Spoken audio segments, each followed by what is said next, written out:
October is a month of cybersecurity awareness month, as I have mentioned before. We have been tackling this topic from the first Saturday of this month, and today we are, crowning it all. You with this amazing um, cybersecurity experts with me here. They're going to introduce themselves, and then we are going to get started. Karibuni sana to E Squared. So I'm going to start with you, and then we will wind up with David. Introduce yourself and tell us what you do. So, hi guys. My name is Amy RONOH. I'm the cybersecurity awareness consultant at Protech, better known as Professional Technology. Yeah. Karibu sana. Hi guys, I'm David MUSYA, a pre-sales engineer with Protect. Please Emmy is hold my your mic colleague. close. Yeah, I can't hear you. Emmy is my colleague. I do pre-sales engineer at Protect. Hey, karibuni sana. Thank you. I want to refer to you as our cybersecurity experts because that is a very technical topic. So I can't have this discussion without having an expert telling me, no, hapo umekosea. This is how it goes.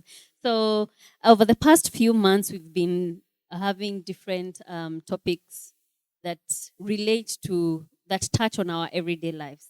We have learned about how to use our laptops, our phones safely, protecting ourselves using our Wi-Fi. Like those are things that we take for granted that um, affect our everyday lives, and there are threats to our cybersecurity if we don't take the measures to the right measures.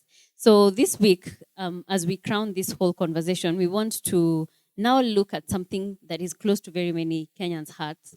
I think the urban population are very used to doing online shopping.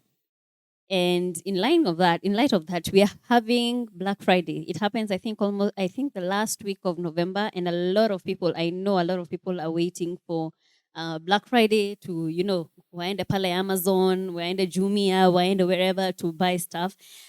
So I want to find out, how is e-commerce, having that online shopping, how is it a threat from the very very basic? We start from the very basics, then we will move up.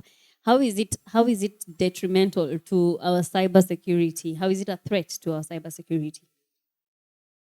You can start. Any of you can.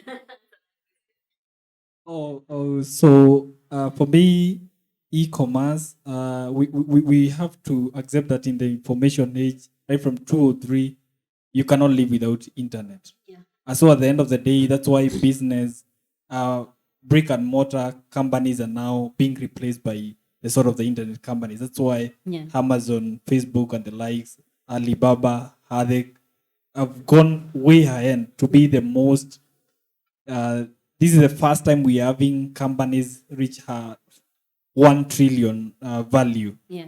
Other than the latest I got to hear about a certain China oil company that ends close to that, but it's in the internet. So we cannot escape from this. True. So we just need to have some other measures to put in place that will guide our way on how we transact in the internet. Yeah. Yeah.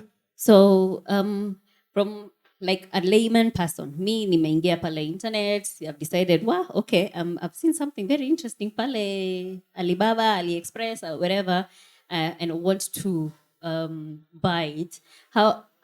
What steps? Let's start from how hard is it to secure myself when I'm using an international site to purchase stuff, or is it dangerous to use, local Wi-Fi or wherever? We were told a few weeks ago that if you go to a coffee mall, and you just get their Wi-Fi, and you decide, you know what, because nimepata Wi-Fi hapa, let me make a few transactions. Is that first and foremost dangerous, and also to get into those sites to start my online shopping when I know that my Wi-Fi is not, the safest? So, basically, what I just say is when you're doing certain transactions or when you're trying to buy things from an online retailer, there are one or two things you need to check.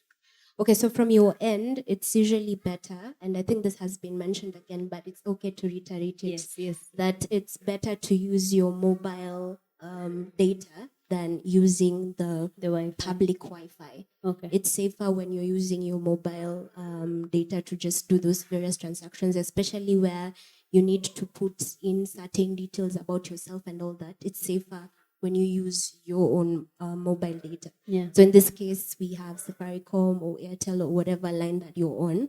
It's much safer like that. And then now onto the online retailer that you're trying to purchase stuff from. Yeah. You have mentioned about Black Friday. Yes. I mean, there's so many online retailers that are trying to, give the best deals available. True. We have Jumia, that's most known. Yeah. And then Generation Z. Yeah. Most of us know about Amazon and what have you, Kina Alibaba. Yeah.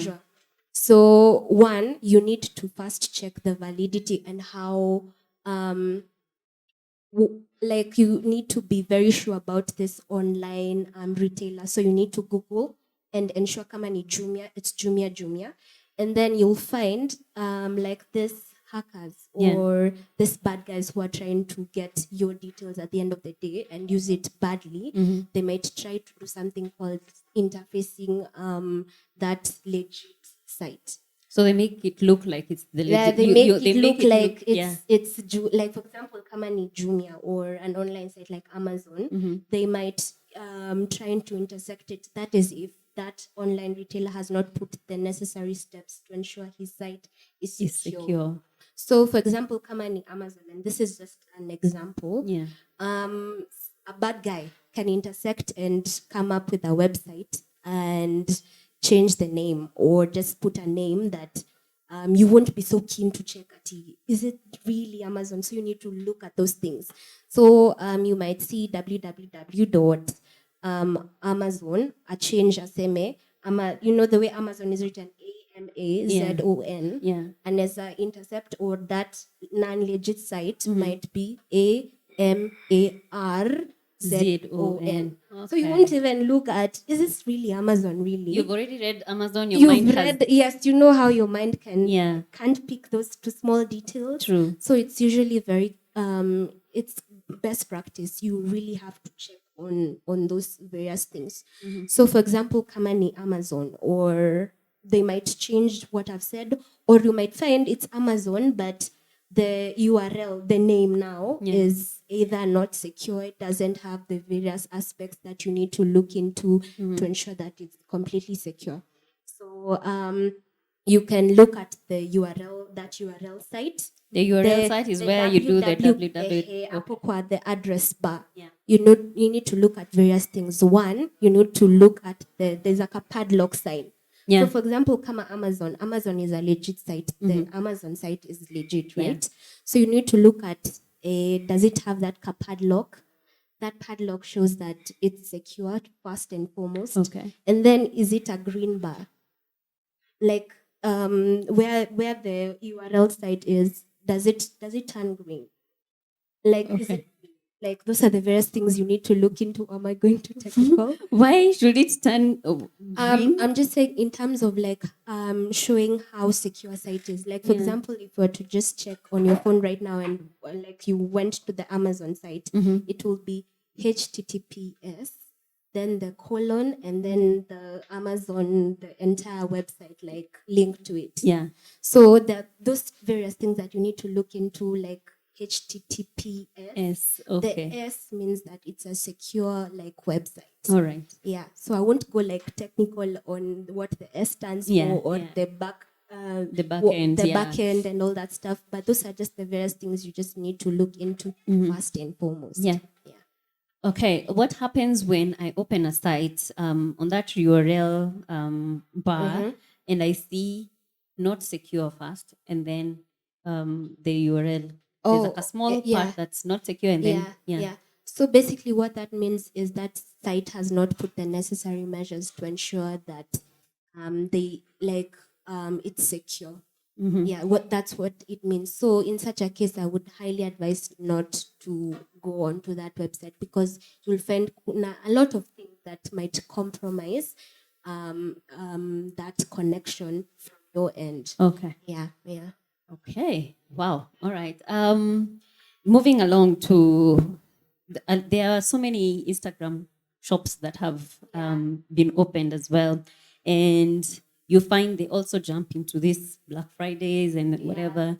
Is it also a threat to our cybersecurity in any way? Or it's the same thing? It can be the pages can be replicated by hackers. Well, it depends. Like, for example, if I'm doing any purchase on, like, for example, Instagram, because I think nowadays online shopping is like is the one thing. Yeah, you're ever scrolling and then you're like, oh, that looks cute. So you make a call and So you have to. So whether if, because there are certain sites you'll have to click on a link to go to their website so that you can do a purchase. Yeah. And then there are those where I'll have to either do a call, and then from there on I can determine whether this guy is a legit or not. Yeah. So it depends on either cases. So for example, if it's like you see something, so for example, let me give an example, because I like to buy things, beauty stuff online. Yeah. I don't necessarily have to go to like a shop and buy. Yeah, it I will might come to see you. something. Yeah, I might see something, and I want to buy it. So, for example, if it's a site and they have like a website where I have to go do the purchase, I'll have to follow the same procedures that I've talked about. Okay. I have to now click on that link, ensure it's secure first, look at those various things that will update me or show me that this link is secure, and then I can be able to go ahead and do my purchase. Okay. So nowadays, especially on IG, I don't think the main payment mode is usually through M-Pesa. Yeah. And when it comes to M-Pesa, it's a bit secure, but where you need to put in your credit card details, you have to be now very careful on the details that you put. Are they asking for too much information, or can you use PayPal instead of having to input your credit card details? Because now you see, putting your credit card details is also very, this is critical. Yeah. If they get a hold of all that information I've put there, everything is gone. Imagine, yes, if a fraudster gets a hold of all that information I've put in there, they can do something called identity theft, or they can even sweep my bank account totally. So you need to be very secure, or rather, you need to look at, are there other options of payment other than having to put my credit card details? Yeah. Yeah. So if you have the option to go via M-Pesa, you'd rather go through M-Pesa, or if there are other payment channels that I can use other than that. And then where it's you don't have to use like a you don't have to like go to a website to make that payment.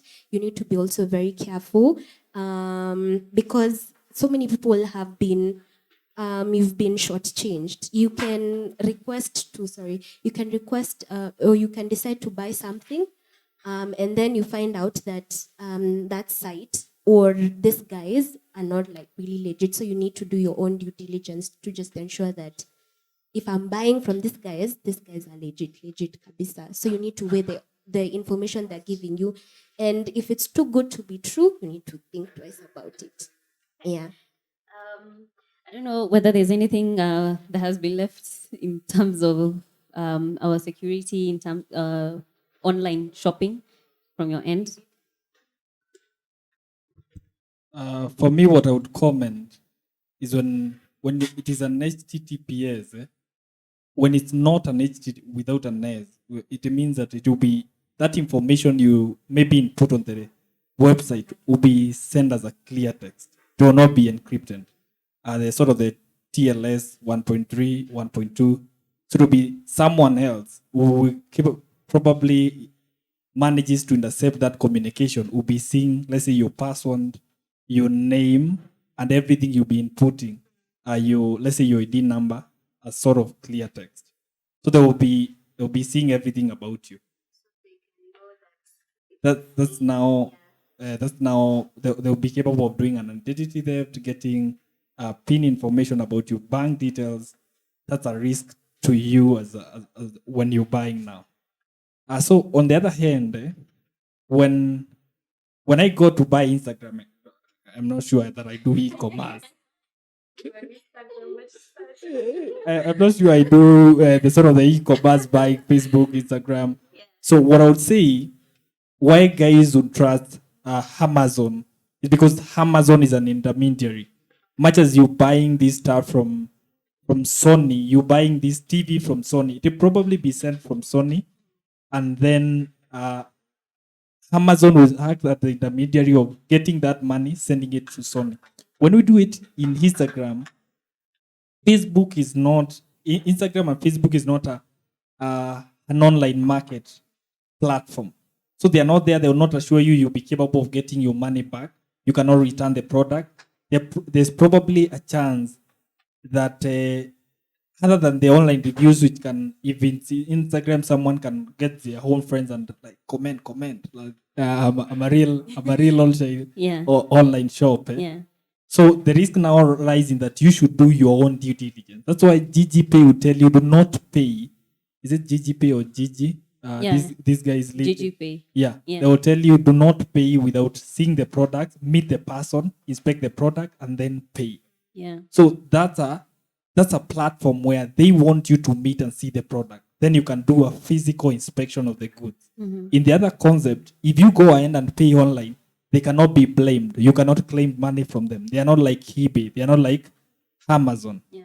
In other cases, we've seen FBI posting like, I don't know, billions, let's say like 669 billion of fraud through eBay, whereby guys set up shops that do not exist because it's a C2C site. Yeah. Then you pay to the merchant.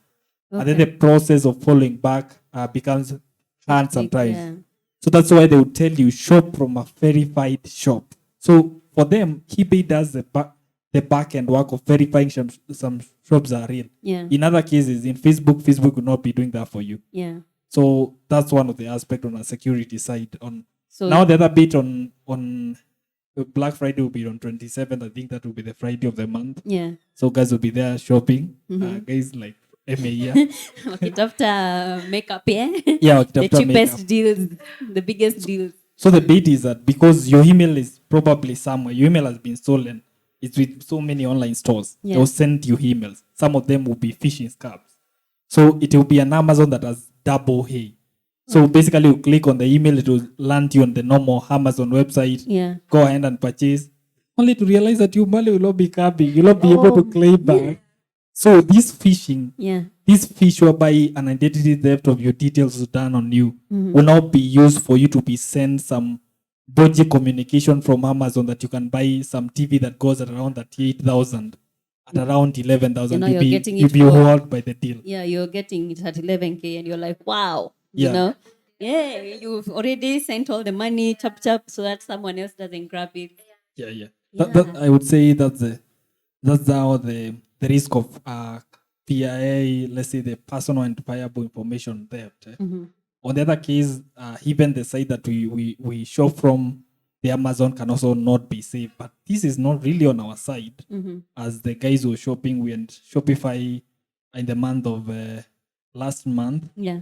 It had been breached. Around 200 merchants' details were lost. That was an insider job. This was Shopify.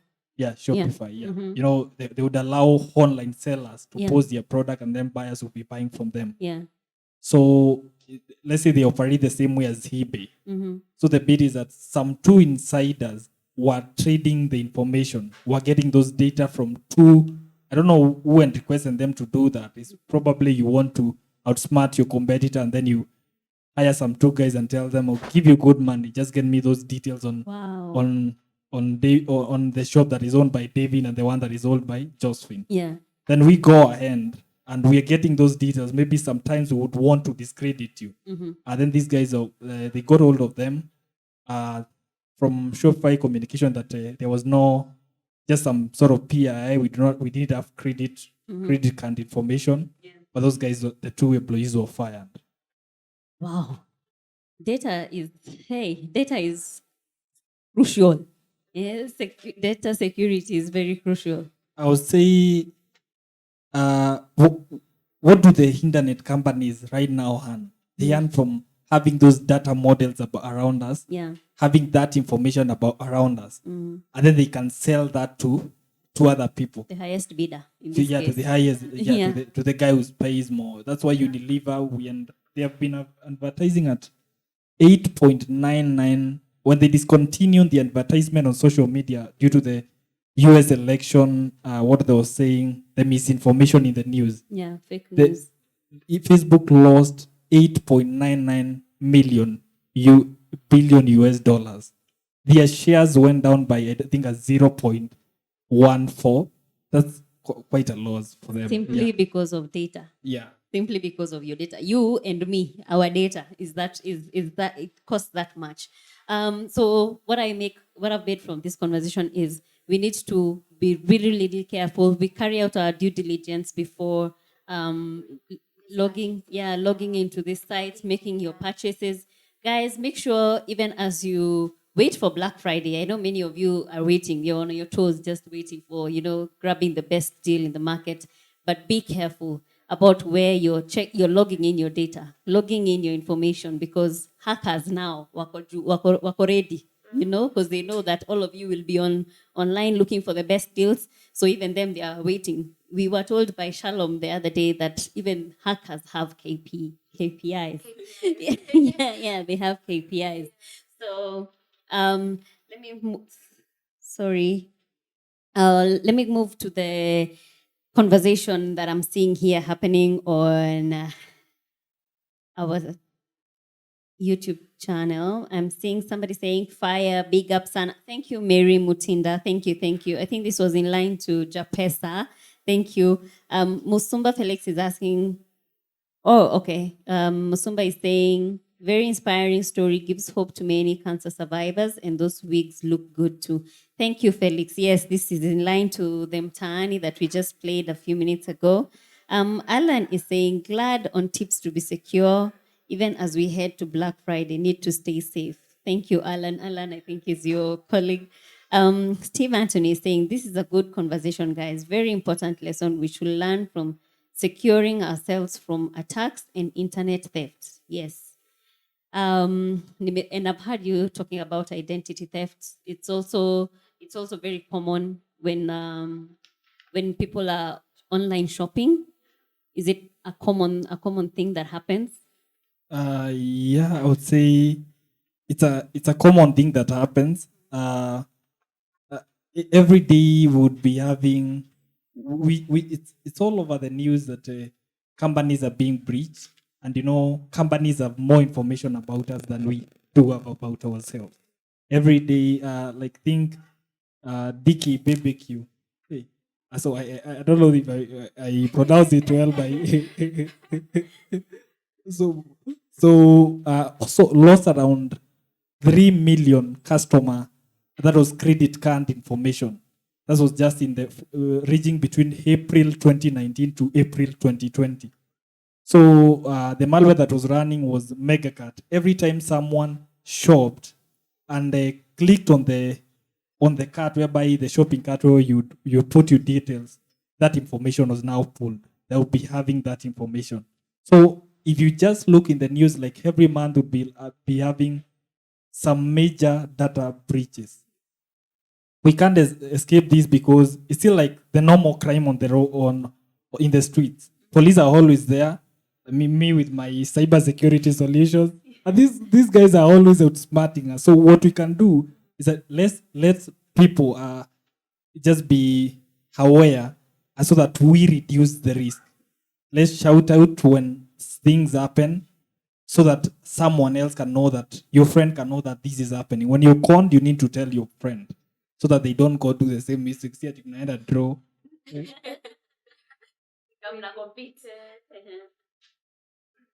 And then I think just to add on what David has said, in the event that you experience a breach of some sort from your end, first let me start by saying that you need to be very keen on your you're just checking through on your bank statements and stuff like that. If you have an account, let's first start off with that, and you do a lot of online buying through your credit card, so that in the event that you see, like for example, the way the bank can let you know that if you do a transaction, you can get a statement to your phone or to your email address, however you've put it, that you've made a certain purchase.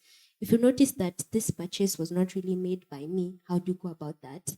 You need to immediately inform your bank, immediately, like, this was not done by me, so that now they can be able to trace however that happened, stuff like that.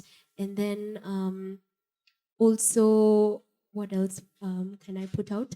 Yeah, stuff like that. You just need to look into stuff like that and ensure that every purchase you make, you just have to be very keen about it. And then also things to do with identity theft.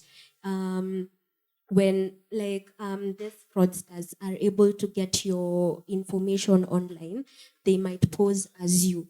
So the bank wouldn't really know whether it's you who's bought it or someone else who's bought it, because the information matches what they have. So you need to be very careful on such things. You just need to ensure that every purchase you make or any statement you get, it's you did that. It's not someone else, because you can just get a notification that, hey, you've made a purchase at Amazon and you were not even there, Ama, you've made a purchase somewhere in the US and you're here in Kenya, you have no business doing, you've never even seen what that website is all about, but hey, you're getting a certain notification. So you need to be very careful and very keen on such things. Yeah. Is there a way that a bank can tell? You've mentioned that when they use your credential, it becomes very difficult. But how then can you figure out how to go about dealing with such a problem? Like, okay, you have gone to the bank, you have reported, you have said, wait, this is not, I'm not the one who did this. But the bank gives you information. They're like, isn't this, isn't this your name? Isn't this your IP address or whatever else that the hacker used? And how then can they verify? Is there a way that you cyber security experts can figure the means that to figure whatever it is? If I get you right, your question is, how does the bank know that this was not done by you, that to ascertain what you're saying is true? So for me, I even wouldn't report to the bank. You should report to the merchant, can't issue. Banks will refund you. So maybe they experience a breach, your accounts were leaked, but they don't want to go live with the story. So what these guys will do is that they will refund you. So they are covering up the breach. If you go to the merchant, so the merchant, let's say the Visa, which are the other, these guys, the American Express, these guys who are part of the PCI, they would want to know, might it be that this bank was breached? So one of the things to handle it, what they do, if that can might have been used to purchase, they'll get information about where might have this happened from. Have you been, so you'd get information, has this person been shopping from here? What's your online presence? Do you even do the online sort of buying? Because for me, I've never used my credit card to buy online. So when Cooperative Bank is telling me that I shopped online, that's pretty weird, right? Yeah. So in this case, these guys will send forensic evaluators from PCI to come and investigate that if Coop Bank was not, something didn't happen to their systems. So if they are found liable, they'll have to pay some hefty fees, like Richard. Let's say get back my money that might have disappeared. The other bit is that they will replace the card that ranges from 300 to 1,000. That's the cost. So go to the merchant.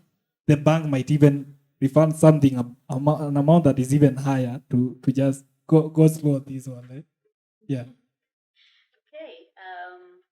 I am seeing some questions as well or comments. Mutie Danson is saying, hey, say hey to David. Umesalimiwa na mafans. Mary Mutinda is saying, interesting guys, say hi to David. Hey, David, Utatuambia uko na mafans wengi hapa.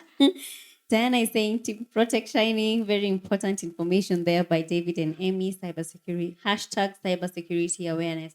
Thank you, Diana. Thank you. Thank you for always tuning in to watch the show. And thank you for every one of you who is sending questions, sending your feedback, letting us know that you're watching. We really, really appreciate that. We are not just talking to ourselves over here in the studio, talking to cameras can be quite lonely. But thank you. We appreciate that you are watching, you're keeping us company here.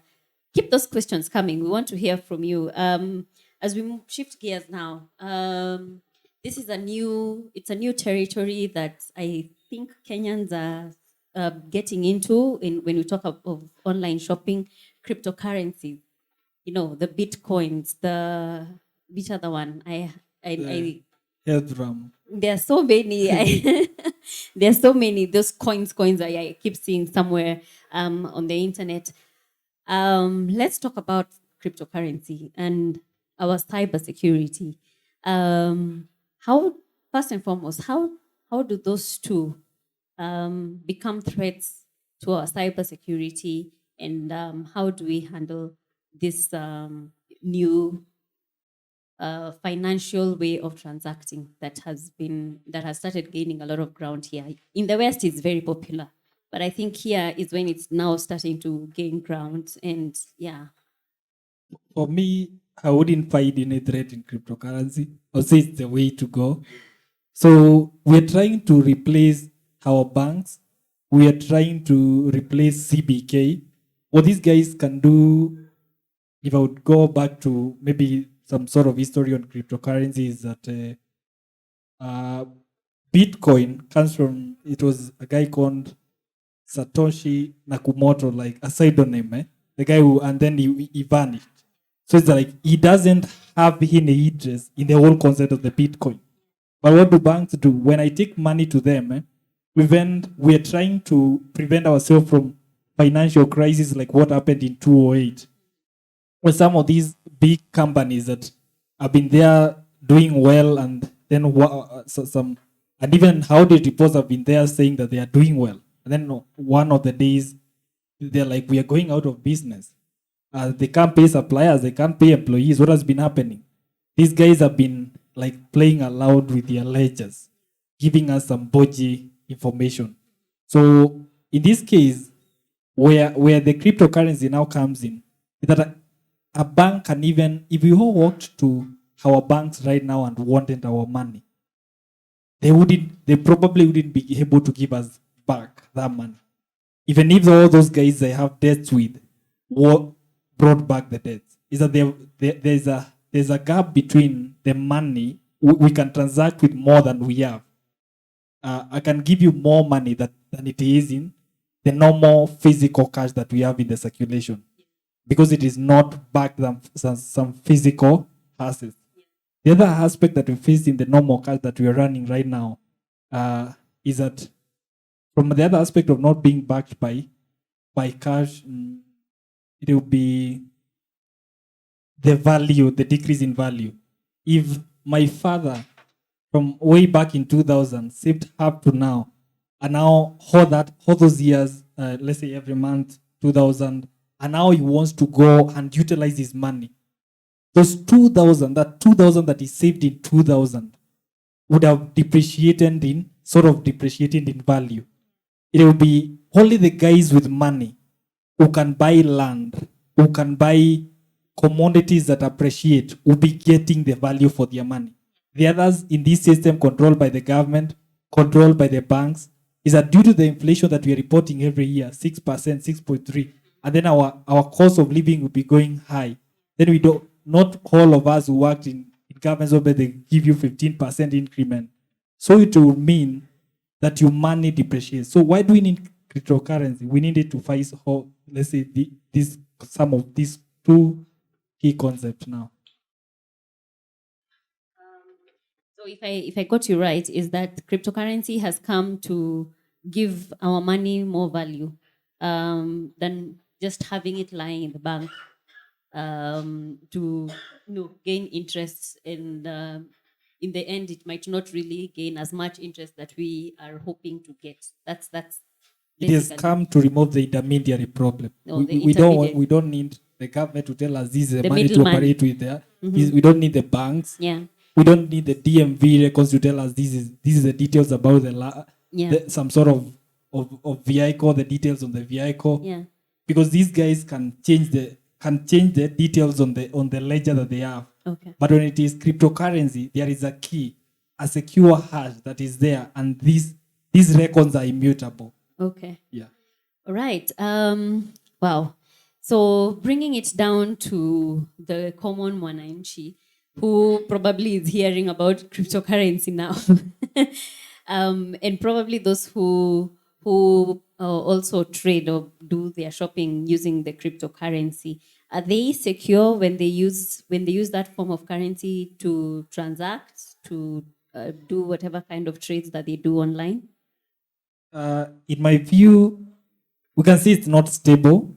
We had the rise of cryptocurrency going up until $17, $17,000 up until 2017, but it failed to more than 3/4 to 3,000, the value of a Bitcoin. So you can see it's not stable, but it is what we would be saying. Let's say internet was formed dates back to around 1977.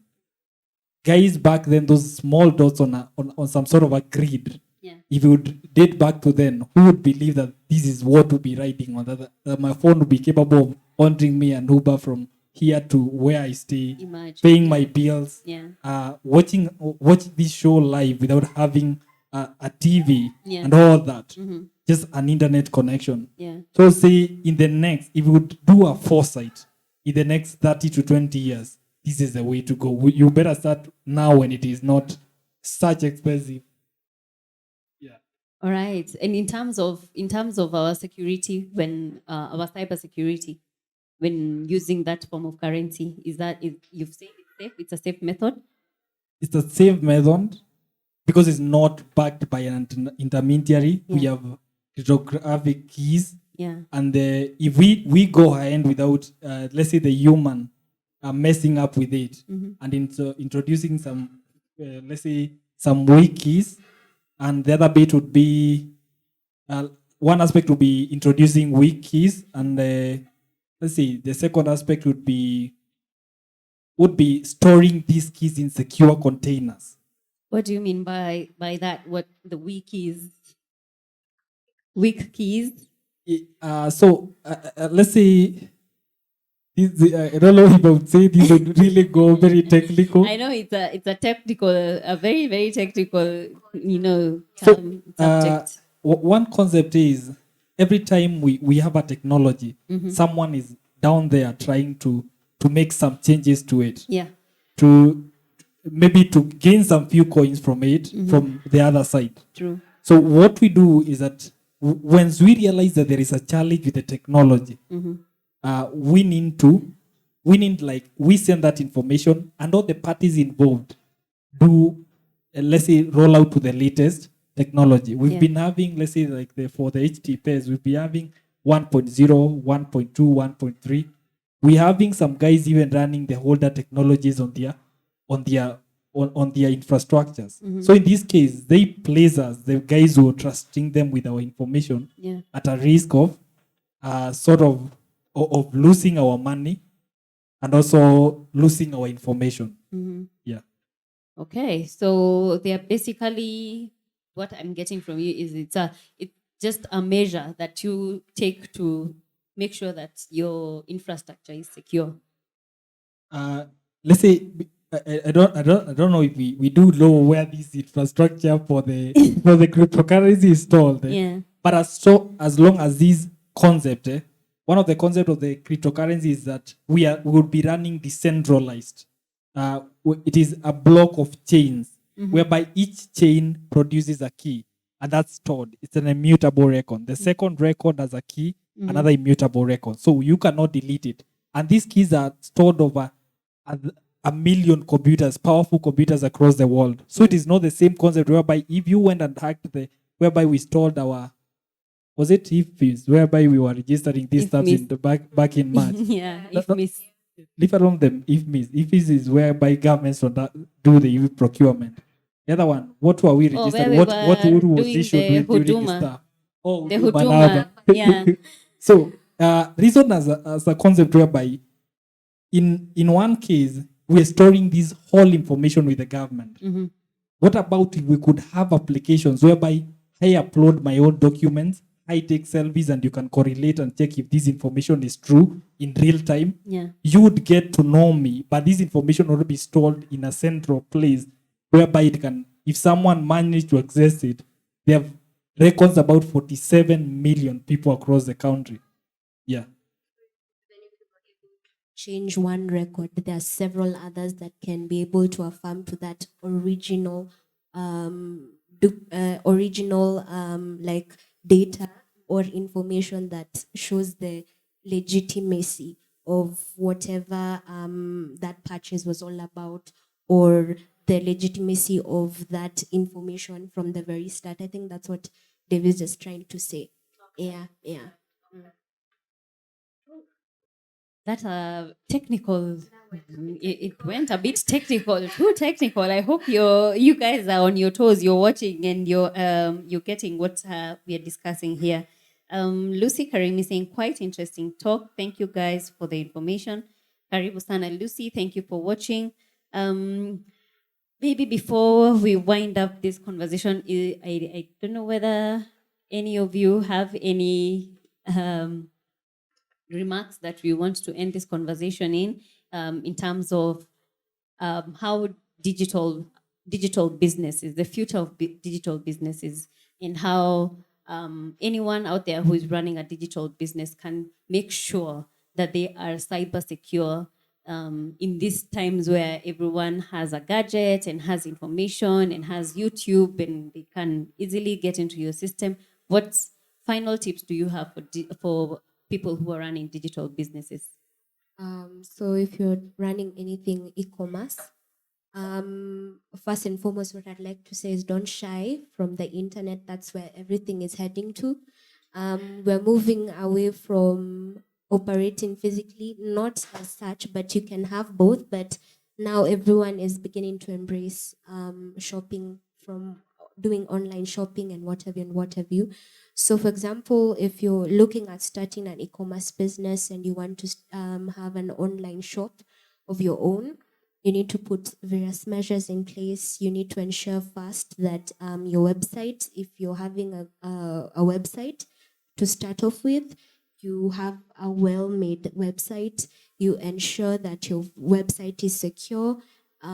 So you need to put all the necessary measures in place to ensure, if your buyers are going to pay online, that whatever means that they're going to use from your end, you've ensured that your customers are well, their best interest, you have their best interest at heart, and you ensure that the various methods of payment that they're going to use, you ensure that they're quite secure and safe, so that you avoid the breaches that might happen and stuff like that. You ensure that your website is safe so that these fraudsters and hackers are not able to bypass or intermediate your website, for example. Yeah. So basically, I'd say that those are just the necessary steps you can put in place first as an e-commerce, or if you're starting an online business and you want your presence to be online, you just need to ensure that those things are well taken care of.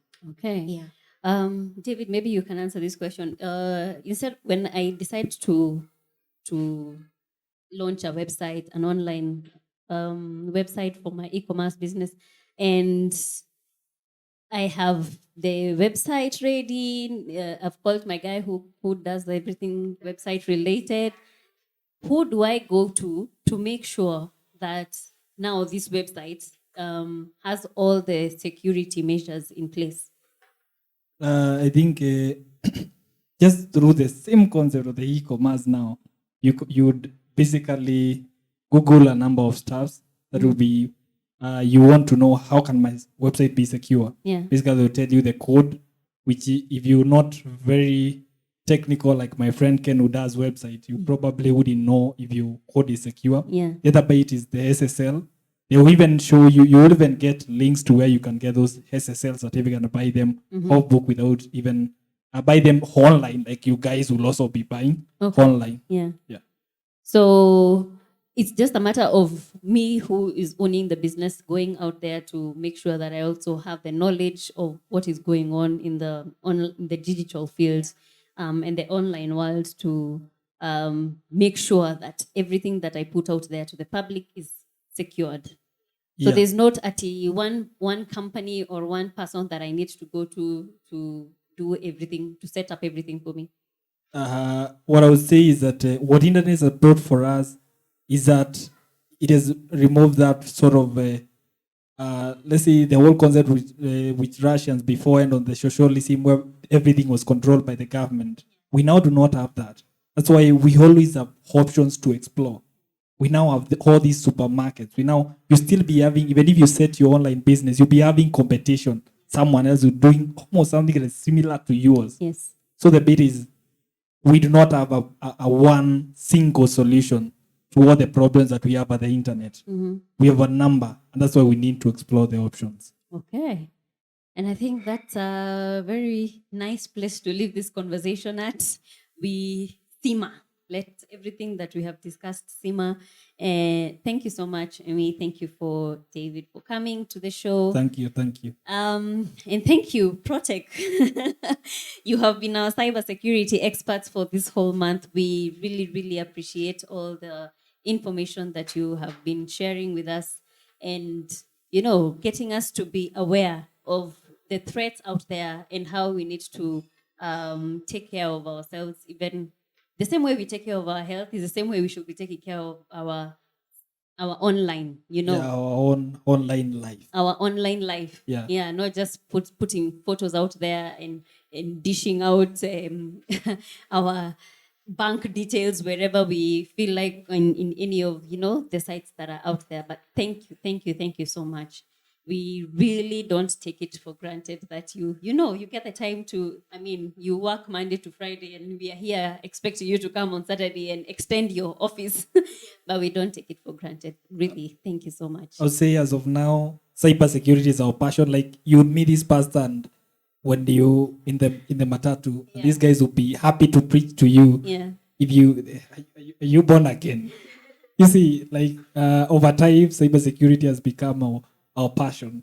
So we wouldn't be, we can do it anytime, anywhere, without feeling as though it's interrupting our normal life, because it's the normal life for us. Yeah. And we really appreciate that passion. We have actually seen it in each and every person who has come here from your office, and we don't take it lightly. Thank you so much. Guys, if you haven't gotten a chance to watch the previous episodes that we have done, right from the first Saturday of this month, we have been tackling this very technical issue of cybersecurity.